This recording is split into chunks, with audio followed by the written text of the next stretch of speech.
Hoses. Unang kabanata.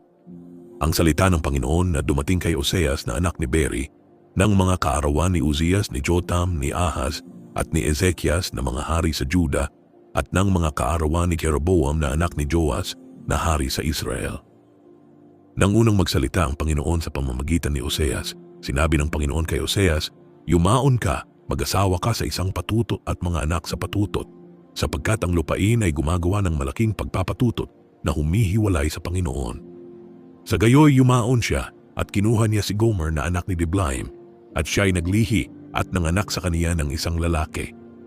At sinabi ng Panginoon sa kaniya, "Tawagin mo ang kaniyang pangalang Jezreel, sapagkat sandali pa at aking igaganti ang dugo ng Jezreel sa sangbahayan ni Jehu at aking papaglilikatin ang kaharian ng sangbahayan ni Israel. At mangyayari sa araw na yaon na aking babaliin ang busog ng Israel sa libis ng Jezreel." At siya'y naglihi uli at nanganak ng isang babae. At sinabi ng Panginoon sa kaniya, "Tawagin mo ang kaniyang pangalang Lo-ruhama, sapagkat hindi na ako magdadalang habag sa sangbahayan ni Israel, na sa anuman ay hindi ko patatawarin sila.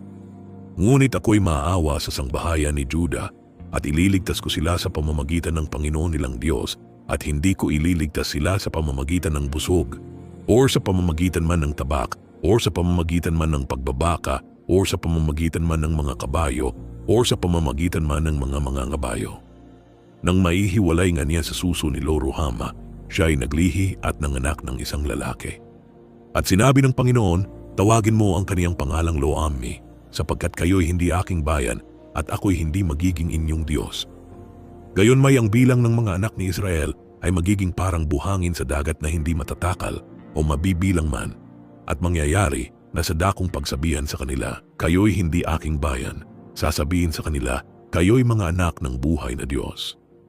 At ang mga anak ni Juda at ang mga anak ni Israel ay mapipisan, at sila'y mangaghahalal sa kanilang sarili ng isang pangulo, at sila'y magsisisampa mula sa lupain, sapagkat magiging dakila ang kaarawan ng Jezreel. Ikalawang kabanata. Sabihin ninyo sa inyong mga kapatid na lalaki, Ami, at sa inyong mga kapatid na babae ay Ruhama. Makipagtalo kayo sa inyong ina, makipagtalo kayo, sapagkat siya ay hindi ko asawa, ni ako man ay kaniyang asawa, at alisin niya ang kaniyang pagpapatutot sa kaniyang mukha at ang kaniyang mga pangangalun niya sa pagitan ng kaniyang mga suso. Baka siya ay aking hubaran, at aking ilagay siya na gaya ng araw na siya ay ipanganak, at gawin ko siyang parang isang ilang, at ilagay ko siyang parang isang tuyong lupa, at patayin ko siya sa uhaw. O, sa kaniyang mga anak ay hindi ako magdadalang habag, sapagkat sila'y mga anak sa patutot. Sapagkat ang kanilang ina ay nagpatutot, siya na naglihi sa kanila ay gumawa ng kahiya-hiya, sapagkat kaniyang sinabi, "Ako'y susunod sa mga mangingibig sa akin na nangagbibigay sa akin ng aking tinapay at ng aking tubig, ng aking lana at ng aking lino, ng langis ko at ng inumin ko. Kaya't narito, aking babakuran ng mga tinik ang iyong daan, at ako'y gagawa ng bakod laban sa kaniya na hindi niya masusumpungan ang kaniyang mga landas. At siya'y susunod sa mga mangingibig sa kaniya, ngunit hindi niya sila aabutan, at hahanapin niya sila, ngunit hindi niya sila masusumpungan. Kung magkagayoy sasabihin niya, ako'y yayaon at babalik sa aking unang asawa, sapagkat naging mabuti sa akin kaysa ngayon. Sapagkat hindi niya naalaman na ako ang nagbigay sa kaniya ng trigo at ng alak at ng langis at nagpaparami sa kaniya ng pilak at ginto na kanilang ginamit kay Baal. Kaya't aking babawiin ang aking trigo sa panahon niyaon at ang aking alak sa panahon niyaon at aking aalisin ang aking lana at ang aking lino na sana'y tatakip sa kaniyang kahubaran. At ngayoy aking ililitaw ang kaniyang kahalayan sa paningin ng mga mangingibig sa kaniya at walang magliligtas sa kaniya mula sa aking kamay. Akin din namang papaglilikatin ang kaniyang mga kalayawan, ang kaniyang mga kapistahan, ang kaniyang mga bagong buwan, at ang kaniyang mga sabat at lahat ng kaniyang takdang kapulungan. At aking iwawasak ang kaniyang mga puno ng ubas at ang kaniyang mga puno ng higos na siya niyang sinasabi, ang mga ito ang aking kaupahan na ibinigay sa akin ng mga mangingibig sa akin, at ang mga yaoy aking gagawing isang gubat at kakanin ng mga hayop sa parang. At aking dadalawin sa kaniya ang mga kaarawan ng mga Baal na siya niyang pinagsusunugan ng kamangyan nang siya ay nagpaparanya ng kaniyang mga hikaw at kaniyang mga hiyas, at sumusunod sa mga mangingibig sa Kaniya at kinalilimutan ako, sabi ng Panginoon. Kaya't narito, akin siyang hihikayatin at dadalhin siya sa ilang at pagsasalitaan ko siyang may pagaliw. At ibibigay ko sa kaniya ang kaniyang mga ubasan mula roon at ang libis ng Achor na pinakapintuan ng pag-asa. At siya ay sasagot doon gaya ng mga kaarawan ng kaniyang kabataan at gaya ng araw na siya ay sumampa mula sa lupain ng Ehipto. At mangyayari sa araw na yaon, sabi ng Panginoon, na tatawagin mo akong Ishi at hindi mo na ako tatawagin Baali. Sapagkat aking aalisin ang mga pangalan ng mga Baal sa kaniyang bibig at siya ay hindi nababanggitin pa sa pamamagitan ng kanilang pangalan. At sa araw na yaon ay ipakikipagtipan ko sila sa mga hayop sa parang at sa mga ibon sa himpapawid at sa mga bagay na nagsisiusad sa lupa at aking babaliin ang busog at ang tabak at patitigilin ko ang pagbabaka sa lupain at akin silang pahihigaing tiwasay. At ako'y magiging asawa mo magpakailanman. O, magiging asawa mo ako sa katuwiran at sa kahatulan at sa kagandahang loob at sa mga kaawaan. Magiging asawa mo rin ako sa pagtatapat at iyong makikilala ang Panginoon. At ang lupa'y sasagot sa trigo at sa alak at sa langis at sila'y magsisisagot sa Jezreel. At aking itatatag siya para sa akin sa lupa at ako'y magdadalang habag sa kaniya na hindi nagtamo ng kahabagan at aking sasabihin sa kanila na hindi ko bayan, ikaw ay aking bayan. At siya'y magsasabi, ikaw ay aking Diyos. 3 kabanata. At sinabi ng Panginoon sa akin, yumaon ka pa, suminta ka sa isang babae na minamahal ng kaniyang kaibigan at mangangalo niya sa makatuwid bagay ng gaya ng pag-ibig ng Panginoon sa mga anak ni Israel, bagaman sila'y nagsisipihit sa ibang mga Diyos at nangakakagusto ng mga binilong pasas. Sa gayo'y binili ko siya para sa akin ng 15 putol na pilak at ng 1 homer na sebada at ng kalahating homer na sebada. At sinabi ko sa kaniya, ikaw ay mapapasa akin na maraming araw, ikaw ay hindi magpapatutot, at ikaw ay hindi na magiging asawa pa ng ibang lalaki, kaya't ako naman ay sasa iyo. Sapagkat ang mga anak ni Israel ay magsisitahang maraming araw na walang hari, at walang prinsipe, at walang hain, at walang haligi, at walang ephod o mga teraf. Pagkatapos ay manunumbalik ang mga anak ni Israel at hahanapin ang Panginoon nilang Diyos at si David na kanilang hari at magsisiparitong may takot sa Panginoon at sa kaniyang kabutihan sa mga huling araw. 4 kabanata. Dinggin ninyo ang salita ng Panginoon, ninyong mga anak ni Israel, sapagkat ang Panginoon ay may pakikipagkaalit sa mga mananahan sa lupain sapagkat walang katotohanan, ni kaawaan man, ni kaalaman man tungkol sa Diyos sa lupain. Wala kundi pagsumpa at kawalan ng pagtatapat at pagpatay, pagnanakaw at pangangalunya. Sila'y nagsisidaluhong at nagkakabubuan ng dugo. Kaya't ang lupain ay tatangis at bawat tumatahan doon ay manglulupaypay kasama ng mga hayop sa parang at ng mga ibon sa himpapawid. Oo, ang mga isda rin naman sa dagat ay mga huhuli. Gayon may huwag makipaglaban ang sinuman o sumuway man ang sinuman, sapagkat ang iyong bayan ay gaya ng nakikipaglaban sa saserdote. At ikaw ay matitisod sa araw at ang propeta naman ay matitisod na kasama mo sa gabi at aking papatayin ang iyong ina. Ang aking bayan ay nasira dahil sa kakulangan ng kaalaman, sapagkat ikaw ay nagtakuwil ng kaalaman, akin namang itatakuwil ka upang ikaw ay huwag maging saserdote ko. Yamang iyong nilimot ang kautusan ng iyong Diyos, akin namang kalilimutan ng iyong mga anak. Kung paanong sila'y nagsidami, gayon sila nang nagkasala laban sa akin. Aking papalitan ng kahihiyan ang kanilang kaluwalhatian. Sila'y nagsisikain sa kasalanan ng aking bayan at inilalagak ang kanilang puso sa kanilang kasamaan. At mangyayari na kung paano ang bayan gayon ang saserdote at akin silang parurusahan dahil sa kanilang mga lakad at aking gagantihin sa kanila ang kanilang mga gawa. At sila'y magsisikain at hindi mga bubusog, sila'y magpapatutot at hindi dadami sapagkat sila'y nangagwalang bahala sa Panginoon. Ang pagpapatutot at ang alak at bagong alak ay nag-aalis ng kaalaman. Ang aking bayan ay humingi ng payo sa kanilang tungkod at ang kanilang tungkod ay nagpapahayag sa kanila sapagkat ang pagpapatutot ay nagligaw sa kanila at sila'y nagpatutot na nagsisihiwalay sa kanilang Diyos. Sila'y nangagahain sa mga taluktok ng mga bundok at nangagsusunog ng kamangyan sa mga burol sa ilalim ng mga ensina at ng mga alamo at ng mga roble sapagkat ang lilim ng mga yaon ay mabuti kaya't ang inyong mga anak na babae ay nagpatutot at ang inyong mga manugang na babae ay nangangalunya. Hindi ko parurusahan ang inyong mga anak na babae pagka sila'y nagpatutot niyang inyong mga manugang na babae man pagka sila'y nangangalunya. Sapagkat ang mga lalaki sa kanilang sarili ay nagsisiyaon kasama ng mga patutot at sila'y nangaghahain na kasama ng mga patutot at ang bayan na hindi nakakaalam ay nawawasak. Bagaman ikaw, O Israel, ay nagpapatutot, gayon may huwag ipagkasala ng Juda at huwag kayong magsiparoon sa Gilgal, ni magsisampaman kayo sa Bethaven, ni magsisumpaman, buhay ang Panginoon. Sapagkat ang Israel ay nagpakatigas ng ulo, gaya ng isang matigas na ulo na guyang babae, ngayoy pakakanin sila ng Panginoon na parang batang tupa sa isang malaking dako. Ang Ephraim ay nalalakip sa mga Diyos-Diyosan, pabayaan siya. Ang kanilang inumin ay naging maasim, sila'y nagpapatutot na palagi, iniibig na mabuti ng kaniyang mga puno ang kahihiyan.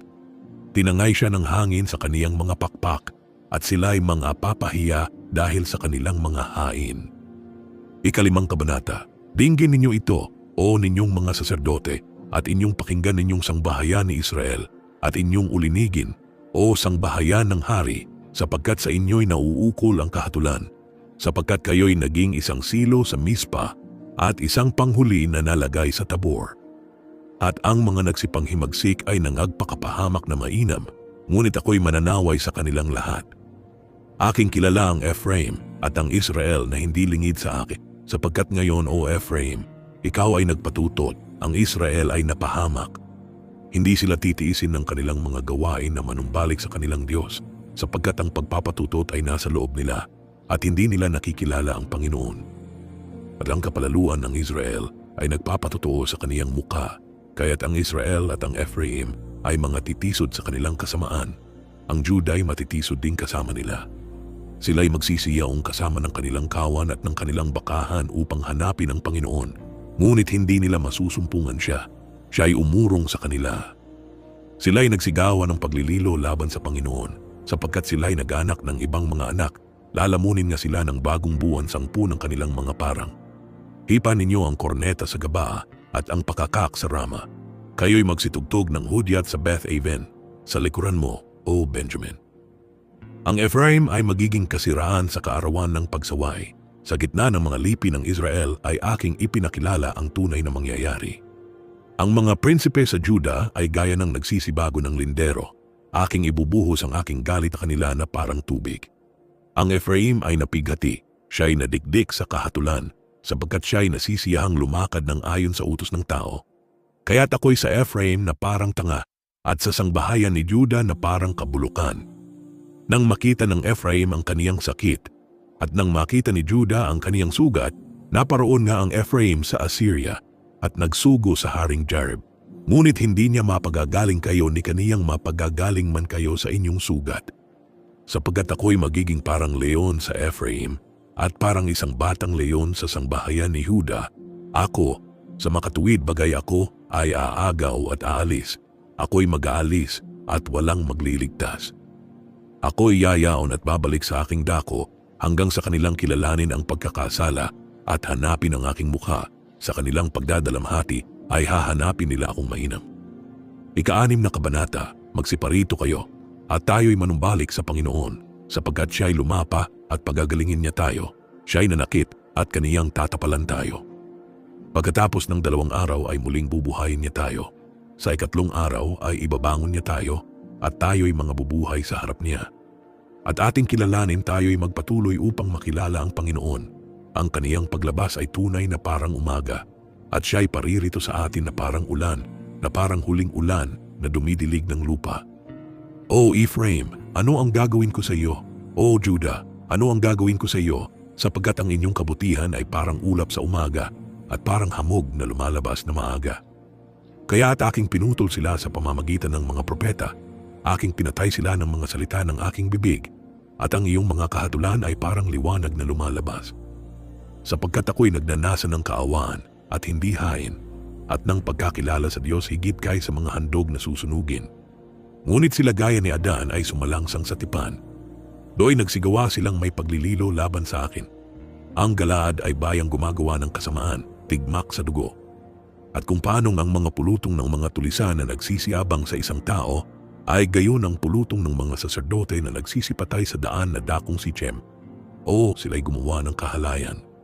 Sa sangbahayan ni Israel ay nakakita ako ng kakilakilabot na bagay. Do'y nagpatutol ang Ephraim, ang Israel ay napahamak.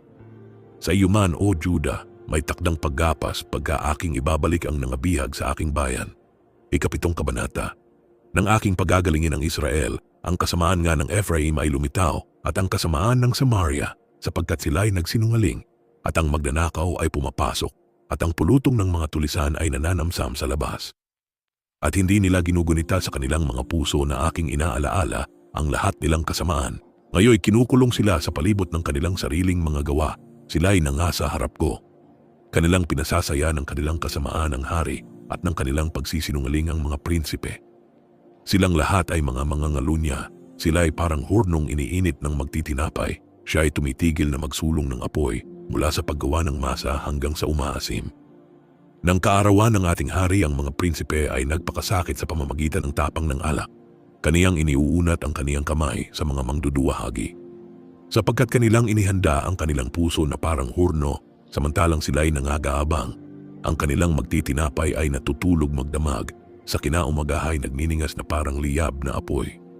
Silang lahat ay nangagiinit na parang hurno at nilalamon ang kanilang mga hukom. Lahat nilang hari ay nangabuwal, wala sa kanila na tumawag sa akin. Ang Ephraim nakikisalamuha sa mga bayan. Ang Ephraim ay isang tinapay na hindi binalik. Nilamon ng mga taga-ibang lupa ang kaniyang yaman at hindi niya nalalaman. Oo, mga uban ay nasasabog sa kaniya at hindi niya nalalaman. At ang kapalaluan ng Israel ay nagpapatotoo sa kaniyang mukha. Gayon may hindi sila nanumbalik sa Panginoon nilang Diyos, ni hinanap man siya nila dahil sa lahat na ito. At ang Ephraim ay parang isang mangmang na kalapati na walang unawa, sila ay nagsitawag sa Egipto, sila ay nagsiparoon sa Assyria. Pagka sila ay magsisiyaon, ay aking ilaladlad ang aking lambat sa kanila. Akin silang ibabagsak na parang mga ibon sa himpapawid. Aking parurusahan sila gaya ng narinig sa kanilang kapisanan. Sa aba nila, sapagkat sila'y nagsilaya sa akin, kagiba ay sumaka nila. Sapagkat sila'y nagsisalangsang laban sa akin. Bagaman sila'y aking tinubos, gayon may nangagsalita ng kasinungalingan sila laban sa akin. At sila'y hindi nagsidaing sa akin ng kanilang puso, kundi sila'y nagsiangal sa kanilang mga higaan. Sila'y nagpupulong dahil sa trigo at alak. Sila'y nanganghimagsik laban sa akin. Bagaman aking tinuruan at pinalakas ang kanilang mga bisig, gayon may nangagisip sila ng kalikuan laban sa akin. Sila'y nanganunumbalik, ngunit hindi sa kaniya na nasa kaitaasan. Sila'y parang magdarayang busog. Ang kanilang mga prinsipe ay mga bubuwal sa pamamagitan ng tabak dahil sa puot ng kanilang dila. Ito ang magiging katuyaan sa kanila sa lupain ng Ehipto. Ikawalong kabanata. Ilagay mo ang pakakak sa iyong bibig. Gaya ng isang agila dumarating siya laban sa bahay ng Panginoon sapagkat kanilang sinuway ang aking tipan at nagsisalangsang laban sa aking kautusan. Sila'y magsisidaing sa akin, Diyos ko. Kaming Israel ay nangakakakilala sa iyo. Itinakuwil ng Israel ang mabuti, hahabulin siya ng kaaway. Sila'y nangaglagay ng mga hari, ngunit hindi sa pamamagitan ko. Sila'y nangaglagay ng mga prinsipe at hindi ko nalaman. Sa kanilang pilak at kanilang ginto ay nagsigawa sila ng Diyos-Diyosan upang sila'y mga hiwalay. Kaniyang inihiwalay ang iyong guya, O Samaria. Ang aking galit ay nag-aalab laban sa kanila, hanggang kailan sila ay magiging mga musmos. Sapagkat mula sa Israel nanggaling ito, ito'y ginawa ng manggagawa at ito'y hindi Diyos. Oo, ang guya ng Samaria ay magkakaputol-putol. Sapagkat sila'y nangagsasabog ng hangin at sila'y magsisiani ng ipo-ipo, siya'y walang nakatayong trigo. Ang uhay ay hindi maglalaman ng harina at kung maglaman ay lalamunin ng mga taga-ibang lupa. Ang Israel ay nalamon. Ngayoy nasa gitna siya ng mga bansa na parang sisidlang hindi kinalulugdan. Sapagkat sila'y nagsiyahon sa Assyria na parang isang mailap na asno na nag-iisa, ang Ephraim ay umupa ng mga manginghibig.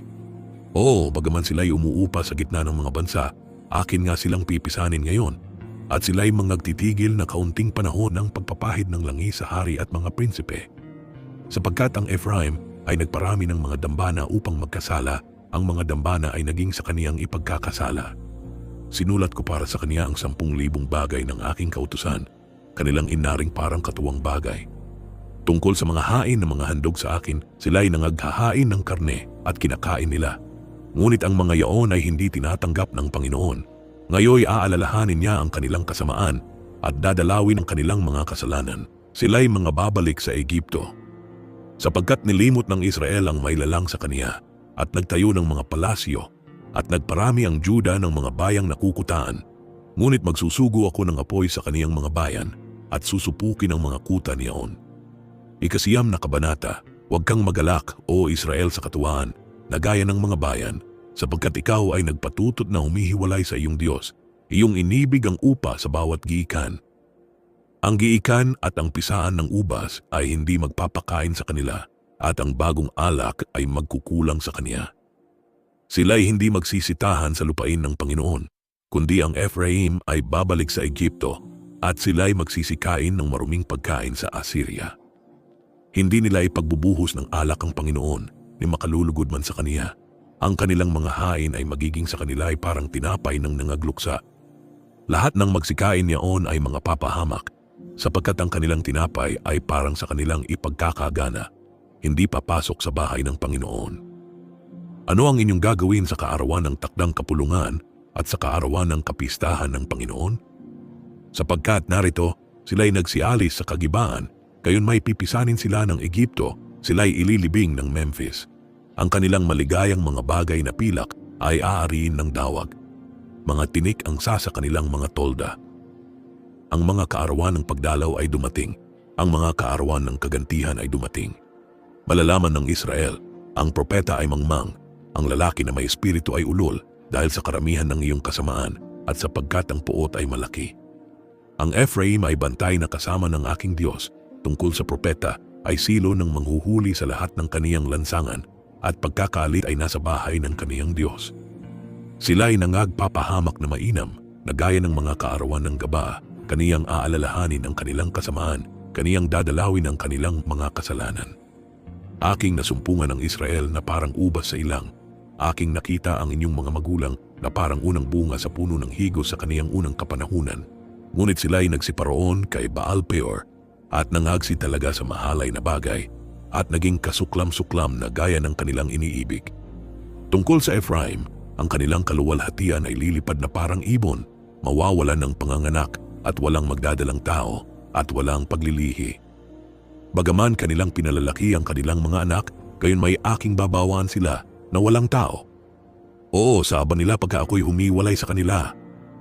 Ang Ephraim, gaya ng aking makita ang tiro, ay natatanim sa isang masayang dako, ngunit ilalabas ng Ephraim ang kaniyang mga anak sa tagapatay. Bigyan mo sila, o Panginoon, anong iyong ibibigay?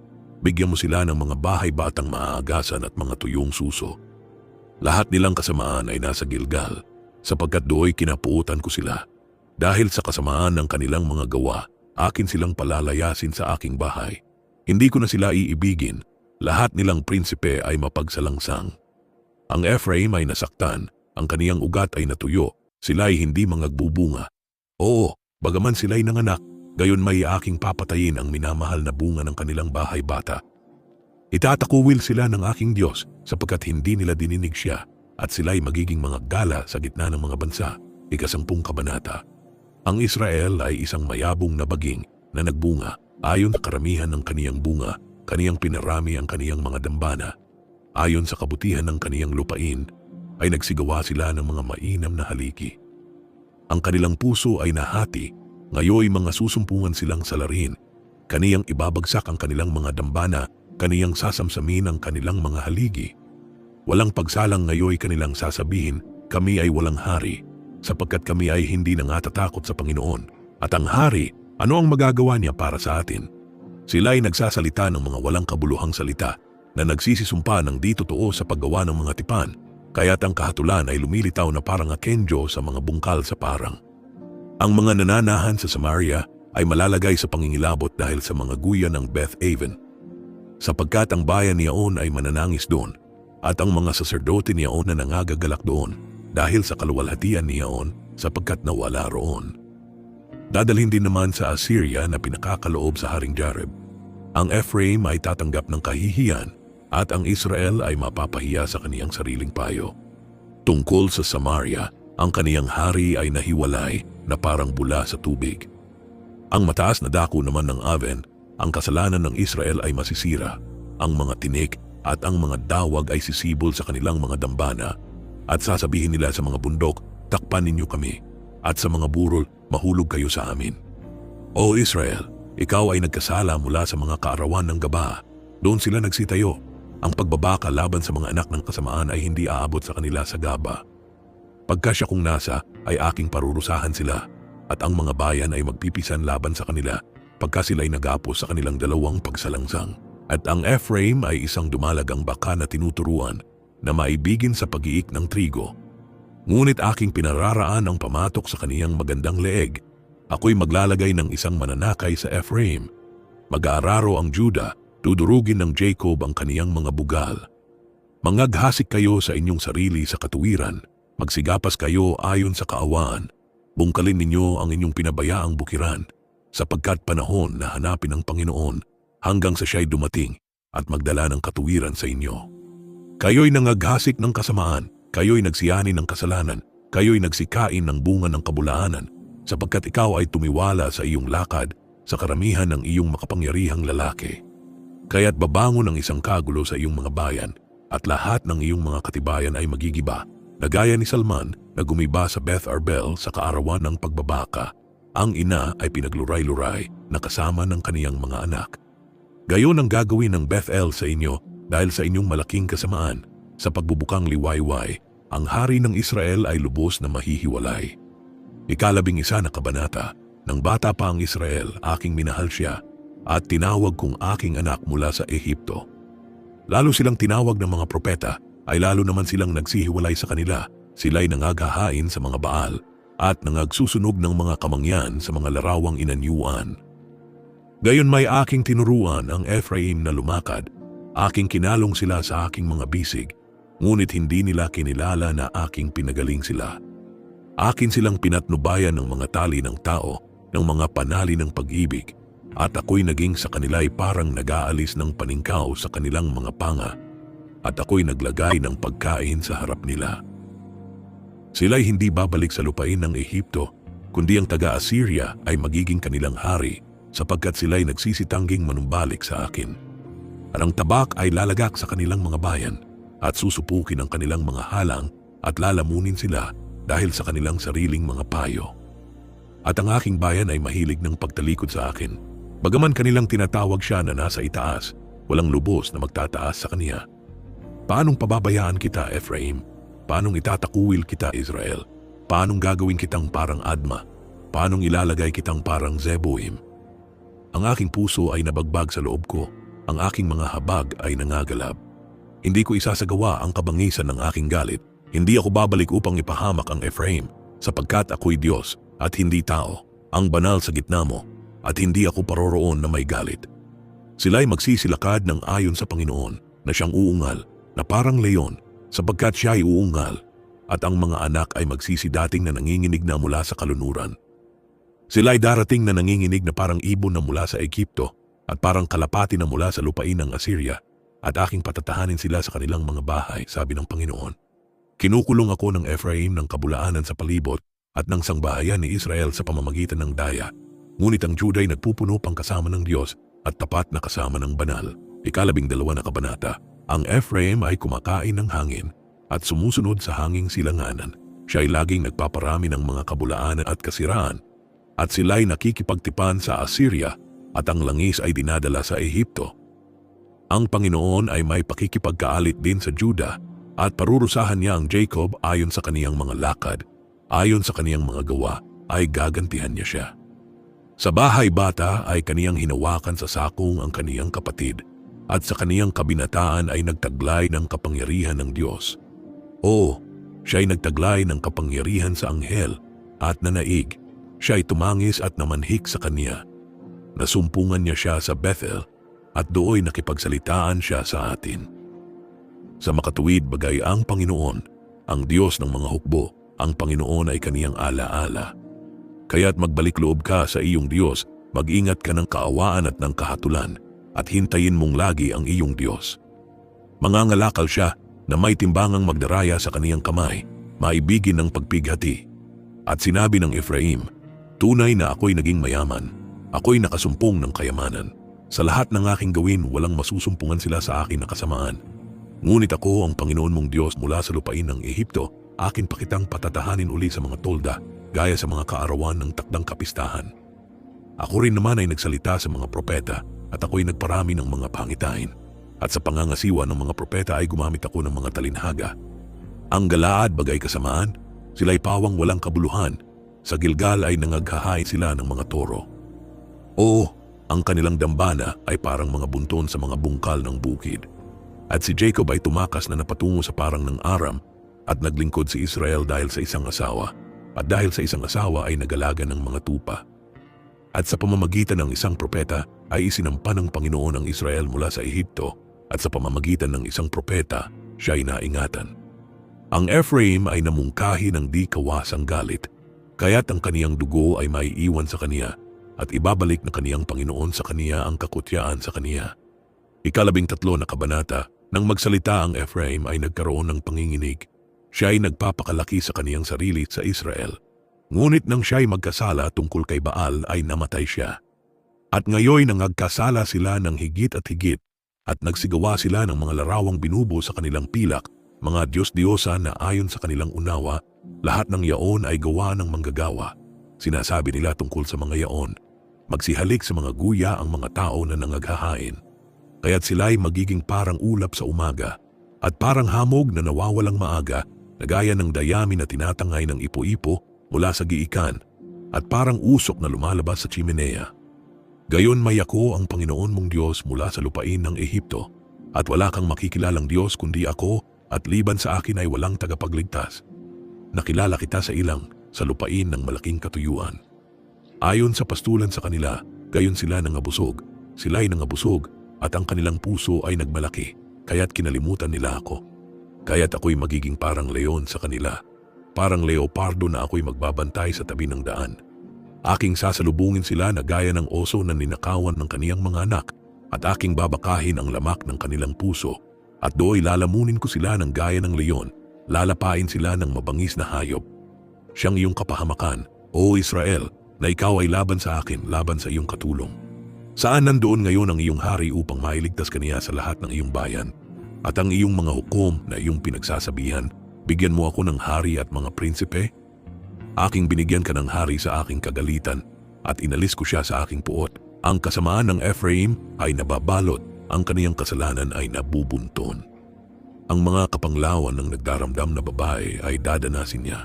Siya ay hindi pantas na anak sapagkat panahon na hindi sana siya marapat maghirap sa pagwawaksi ng mga yaon. Aking tutubusin sila mula sa kapangyarihan ng Sheol. Aking tutubusin sila mula sa kamatayan. O kamatayan, saan nandoon ang iyong mga salot? O Sheol, saan nandoon ang iyong kasiraan? Pagsisisi ay malilingid sa aking mga mata. Bagaman siya ay mabunga sa kaniyang mga kapatid, isang hanging silanganan ay darating, ang hinga ng Panginoon ay umiilang lang mula sa ilang, at ang kaniyang tipunan ng tubig ay magiging tuyo, at ang kaniyang bukal ay matutuyo. Kaniyang sasamsamin ang kayamanan ng lahat na maligayang kasangkapan. Tataglayin ng Samaria ang kaniyang sala, sapagkat siya ay nang himagsik laban sa kaniyang Diyos. Sila'y mga bubuwal sa pamamagitan ng tabak. Ang kanilang mga sanggol ay pagluluray-lurayin at ang kanilang mga nagdadalang tao ay paluluwain ng bituka. 14 na kabanata. O Israel, manumbalik ka sa Panginoon mong Diyos, sapagkat ikaw ay nabuwal dahil sa iyong kasamaan. Magpahayag kayo na may pagsisisi at magsipanumbalik kayo sa Panginoon. Sabihin ninyo sa Kanya, alisin mo ang buong kasamaan at tanggapin mo ang mabuti. Sa gayoy aming ilalagak na parang mga toro ang handog ng aming mga labi. Hindi kami ililigtas ng Assyria. Kami ay hindi sasakay sa mga kabayo, ni magsasabi pa man kami sa gawa ng aming mga kamay, kayo ay aming mga Diyos, sapagkat dahil sa iyo'y nakakasumpong ng kaawaan ang ulila. Aking gagamutin ang kanilang pagtalikod, akin silang iibiging may kalayaan, sapagkat ang aking galit ay humiwalay sa kaniya. Ako'y magiging parang hamog sa Israel, siya ay bubukang parang lila, at kakalat ang kaniyang ugat na parang Libano. Ang kaniyang mga sanga ay magsisiyabong, at ang kaniyang kagandahan ay magiging parang puno ng olibo, at ang kaniyang bango ay parang Libano. Silang nagsisitahan sa kaniyang lilim ay manunumbalik, sila'y mga bubuhay uling gaya ng trigo, at mga mumulaklak na gaya ng puno ng ubas at ang amoy ay magiging gaya ng alak ng Libano. Sasabihin ng Ephraim, ano pa ang aking gagawin sa mga Diyos-Diyosan? Ako'y sasagot at aking hahalatain siya. Ako'y parang sariwang abeto, mula sa akin ay nasusumpungan ng iyong bunga. Sino ang pantas at siya'y makakaunawa ng mga bagay na ito at mabait at kaniyang mga lalaman? Sapagkat ang mga daan ng Panginoon ay matutuwid at lalakaran ng mga ganap, ngunit kabubuwalan ng mga mananalangsang.